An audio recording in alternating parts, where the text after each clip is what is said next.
So, good evening, guys. My name is Moire Hanspal, and in this session, we're going to talk about our discussion on introduction to derivatives. What exactly are derivatives, and why are derivatives so important? So, this is going to be a very small session for you, max to max, like 15 to like 20 minutes only. And in this, we're going to talk about some of the basics of derivatives. Okay. So, firstly, we'll understand what exactly are derivatives. And I'm talking about the purpose of derivatives in finance and not in terms of science. Okay. So, all the people, as the name suggests, derivatives, something is being derived from something, right? Something is being derived from something. That is a derivative. Okay. If, like, for example, if we say curd is a derivative of milk, paneer is a derivative of milk. Similarly, in stock markets, there are derivatives, something that is derived from a stock. Like for example, there are the derivatives of equity shares. अगर टाटा का share है तो उसका एक derivative होगा market में. अगर रिलायंस का शेयर है तो उसका एक डेरिवेटिव होगा मार्केट में. Tata Steel has a derivative. Tata Motors has a derivative. Dr. Reddy has a derivative. And these derivatives are just like normal shares, but they're traded in a different way. Okay. And again, not every share in the stock market has a derivative. There are certain guidelines on this topic of derivatives as well. Not every equity share can have a derivative. So that is one thing everyone need to understand. Not every equity share has a derivative. So derivative is basically, let's take a small example.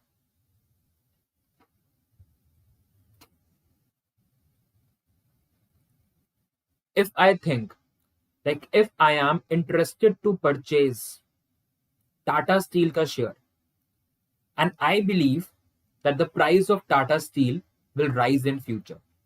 That is, I am bullish on Tata Steel, and I believe that the price of Tata Steel will rise in future.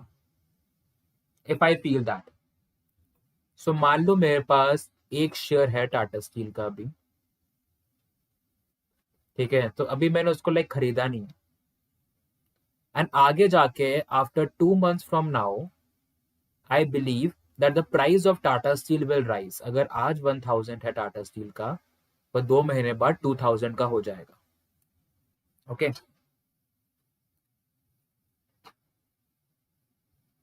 So what can I do? Either I can purchase this share right now in the spot market,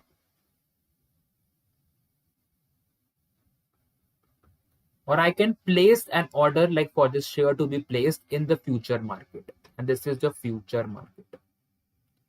अभी I know अभी समझने में problem होगी. So we'll take a very simple example for this as well. Okay. तो मैंने क्या बोला? मैंने बोला आगे जाके उसका प्राइस 2000 का हो जाएगा and I am bullish upon that. तो या तो मैं शेयर को भी खरीद लूं, ठीक है, या I can do one thing. 1000 का या तो अभी खरीद लिया, मुझे लग रहा है कि 2000 का होगा फ्यूचर में, एंड मुझे लग रहा है 2000 का होगा फ्यूचर में. क्या पता 2000 का ना हो. क्या पता वो शेयर 2000 से गिरकर 500 पे आ जाए. तो अगर आज मैंने उसको 1000 का खरीद लिया तो मुझको तो लॉस हो जाएगा, क्योंकि वो 2000 का शेयर 500 का हो गया. Right. So I can enter into a contract with someone on the stock exchange. I can say him कि I am paying you a certain premium अभी, ताकि 2 महीने बाद, ये जो शेयर है, ठीक है, 2 महीने बाद इस एग्जैक्ट शेयर की वैल्यू मुझको मिल जाए.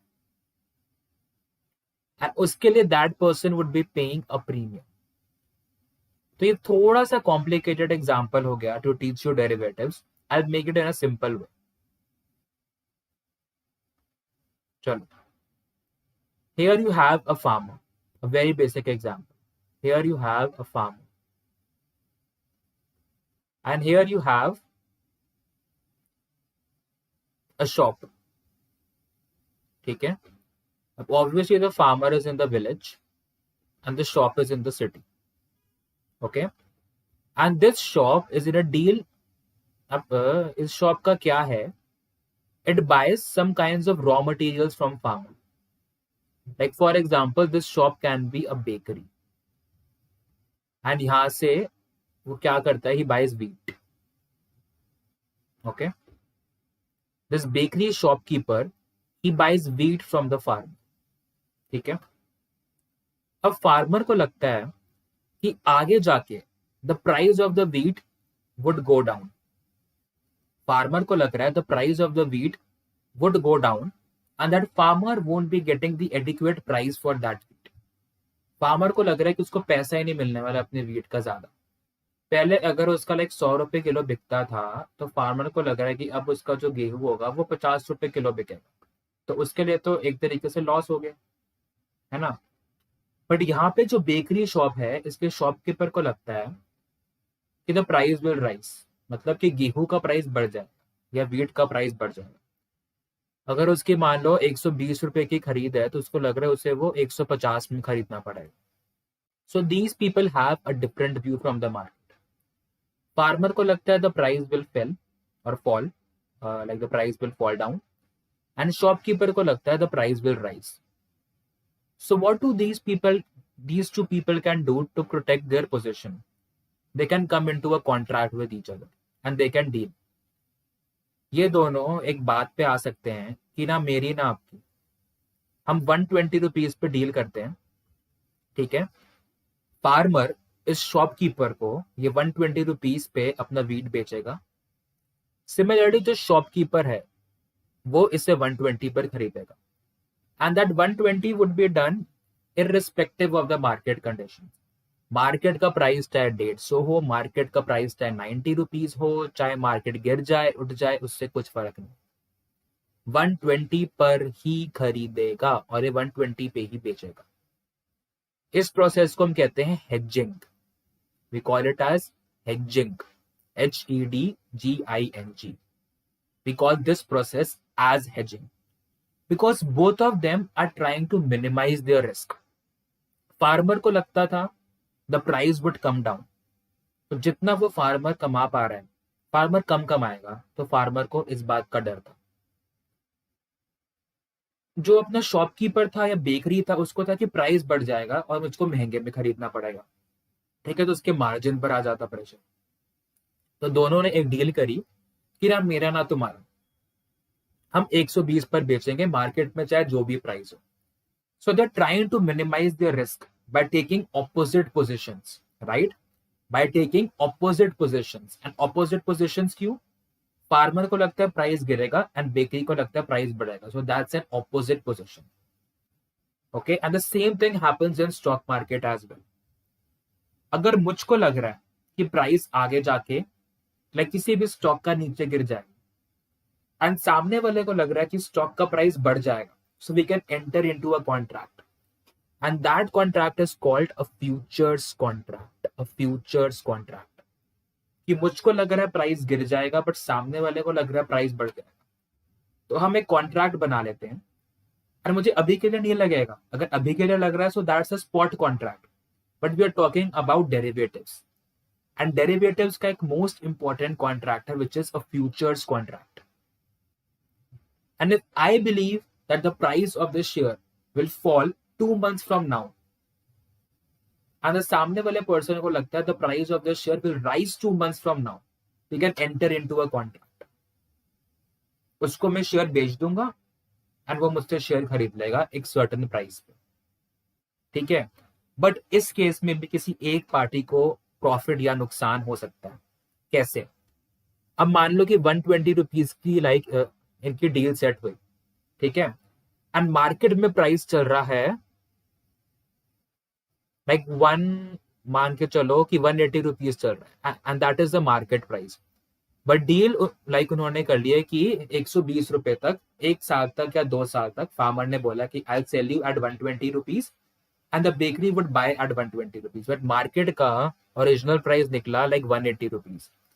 अब now they can not cancel the contract because they have entered into a future contract. अब 180 रुपीज है तो इसमें लॉस किसको हुआ? इसमें लॉस हो गया अपने फार्मर को, क्योंकि फार्मर 80 रुपीज ज्यादा कमा सकता था बेच के मार्केट में, बट अब वो नहीं कमा सकता। और प्रॉफिट हो गया शॉपकीपर को या बेकरी को 30 रुपीज का, क्योंकि वो सस्ते में खरीदा।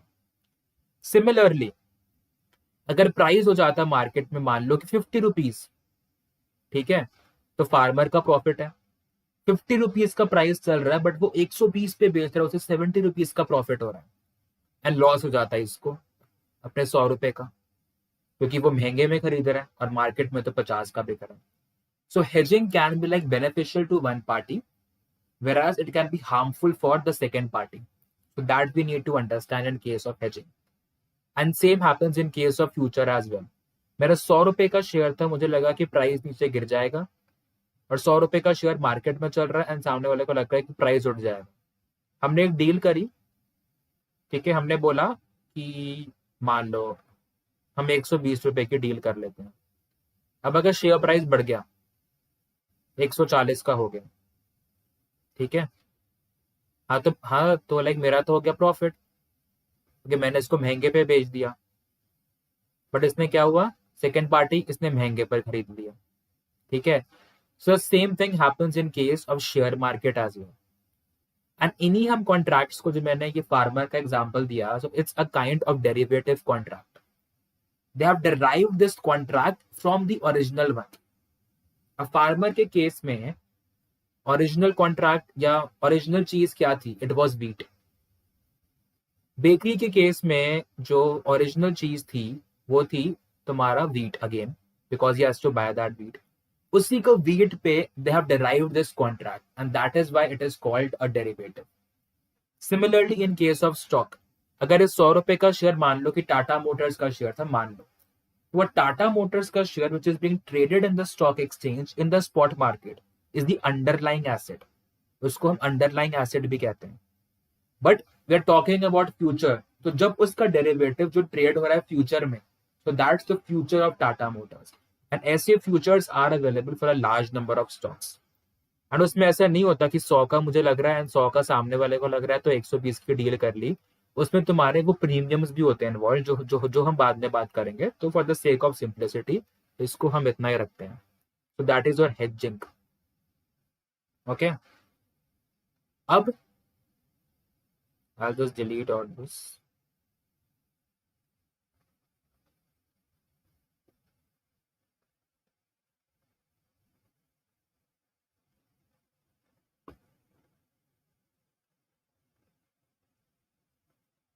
Yeah.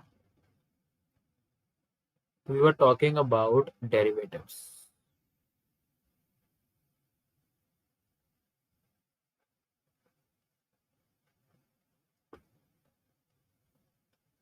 अब इतना तो पता चल गया है कि डेरिवेटिव्स एक तो है तुम्हारा फ्यूचर्स,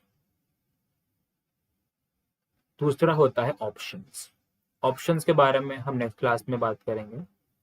तो अभी हमने सीखा फ्यूचर्स का क्या है, and futures that traded on the stock exchange. लोग ऐसे कॉन्ट्रैक्ट्स में आते हैं सामने वाली पार्टी के साथ which are traded on the stock exchange. And obviously हम जिस पार्टी से सामने डील कर रहे हैं तो लाइक हमको पता नहीं है कि वो पार्टी कौन है, ठीक है। अब तुम बोलोगे कि पता नहीं है तो how can we trust that party, how can we like sell our shares to someone, ये सब। So that is done by broker in between. तुम्हारे ये सब जो ब्रोकर्स होते हैं सब, CDSL, NSDL and SEBI, they all are involve. Okay, so if I am placing my order of future, some other person would also be like placing his orders of future।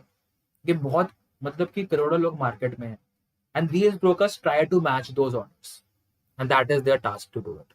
they try to match those orders, तो safety है। whereas a similar kind of contract which is not traded on the stock exchange, which is traded on the OTC market, and OTC market को we call as over the counter market। जो over the counter market पे trade होते हैं, मतलब कि stock exchange पे trade नहीं हो रहे हैं, we call them as forwards. And दोनों का मैकेनिज्म सेम है। Futures are traded on stock exchange, whereas forwards are not traded on stock exchange, they are traded on over the counter market।